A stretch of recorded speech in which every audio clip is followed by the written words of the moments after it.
प्रधानमंत्री जी कल president Trump ने प्रेसिडेंट पुतिन से बात की है। आप दुनिया के अकेले ऐसे लीडर हैं जिन्होंने प्रेसिडेंट पुतिन से मीटिंग की है, प्रेसिडेंट जेलेंस्की से मीटिंग की है, पहले प्रेसिडेंट बाइडेन से मिले और अब प्रेसिडेंट ट्रंप से मिले। आपको लग रहा है कि जिस शांति की बात आप करते आए थे उसमें अब भारत रूस और यूक्रेन को युद्ध खत्म कराने के लिए अमेरिका के साथ मिलकर कोई नया रास्ता बना सकता है? और दूसरा, प्रेसिडेंट ट्रंप भारत आने वाले हैं, प्रेसिडेंट पुतिन भारत आने वाले हैं, तो क्या भारत भूमि से शांति का संदेश जा सकता है? And Mr. President, what you would like to say about the Bangladesh issue, because we saw and it is evident that how the deep state of United States was involved to regime change during the Biden administration. Then Mohammed Yunus made Junior Soros also. So what is your point of view about the Bangladesh? And what is the role that the deep state played in the situation in Bangladesh?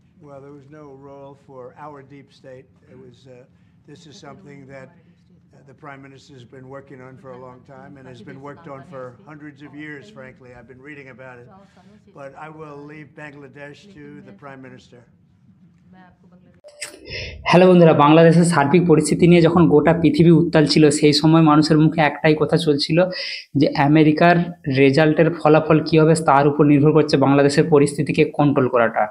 তো তারপরে যখন Donald Trump জিতে গেল ওখানের ভোটেতে, তখন শুধু সময়ের অপেক্ষা ছিল যে 20 তারিখ কবে আসবে, যখন তিনি তার চেয়ারে বসবে তখন সব কিছু সমস্যা মিটে যাবে। কেউ কেউ বলছিল যে শেখ হাসিনাকে ভারত থেকে ডোনাল্ড ট্রাম্পই নিয়ে এসে তাকে ক্ষমতায় বসাবে, এমনকি ভারতের উপর প্রেশার তৈরি করবে যে তাকে ফেরত দেওয়ার জন্য নানা রকম প্রশ্ন উঠছিল।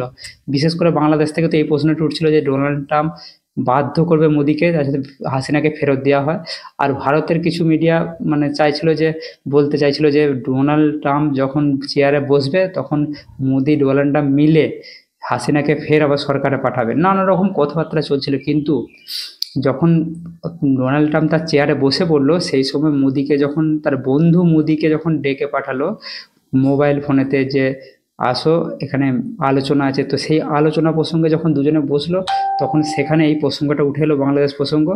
তো সেই সময় নরেন্দ্র মোদির উপরেই ভরসা করে ডোনাল্ড ট্রাম্প বলে দিল মিডিয়ার সামনে যে এটা মোদি দেখে নেবে, ঠিক আছে। তো বাংলাদেশের অনেক অশিক্ষিত মূর্খ যারা মৌলবাদীরা, যারা এখনো পর্যন্ত শিক্ষার আলো তাদের জগতে, তারা শিক্ষার আলোর মুহূর্তে কোনোদিন মুখ দেখেনি, তারা ভারতকে বা মোদিকে একটা ছোট্ট জিনিস মনে করতে পারে, তাদের নিজস্ব অধিকার আছে, করুক, তাতে আমার আপত্তি নেই।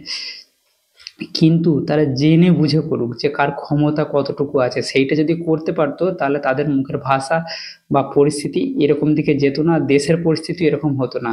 এত দিন ধরে দেশের যে ক্ষয়ক্ষতি হচ্ছে, যে অত্যাচার হচ্ছে, গোটা পৃথিবীর কাছে যে মানুষের একটা নিজেদের নেচার নষ্টের যে আবহাওয়াটা তো চলে যাচ্ছে মানুষের কাছে, সেটা দেশের জন্য খারাপ। যে দেশগুলো আর্থিক সাহায্যের হাত বাড়িয়ে তারা হাত গুটিয়ে নিচ্ছে কিসের কারণে? এই অত্যাচার, জুলুমবাজি বা দেশের এরকম সার্বিক পরিস্থিতির কারণে। এইগুলো বোঝার ক্ষমতা যাদের নাই তারাই এই গরু জবাই, এই বর্ডারের কাছে যে হাঙ্গামা নানা রকম কাজকর্ম করছে। আসলে ভারতকে চিনতে হলে পড়াশোনা করতে হবে, কারো মুখের ভাষায় চেনা যায় না। আজকের মতো ভিডিও এখানে শেষ করছি বন্ধুরা। তো বাংলাদেশকে কন্ট্রোল করার দায়িত্ব কিন্তু এবার মোদির উপরেই, এই কথাটা যেন মৌলবাদীরা মনে রাখে আর বাংলাদেশের মানুষও যেন মনে রাখে যে সেই ক্ষমতা মোদির মধ্যে আছে একটা দেশকে কন্ট্রোল করার মতো। বিশেষ করে বাংলাদেশের মতো দেশকে তো অবশ্যই আছে। যদি আমার কোনো কথাবার্তার মতামত তোমাদের পছন্দ না থাকতে পারে অবশ্যই কমেন্টের মাধ্যমে আমাকে জানিও। আর যদি আমি ঠিক বলে থাকি, সহমত থাকি, অবশ্যই লাইক সাবস্ক্রাইব করে রাখো। শরীর অসুস্থ থাকার কারণে অনেক দিন পর ভিডিও নিয়ে আসছি, সবার আশীর্বাদে এখন একটু ঠিক আছে।